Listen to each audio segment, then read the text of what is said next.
Good morning. I am Jack from Apollo Singapore. This is a machine from Japan.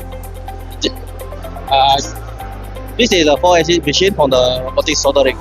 Okay, our machine got a feeder and the iron. Because the feeder we can control the solder wire from the product, and then the product we can control the quality of the product, and let's use the robotic soldering.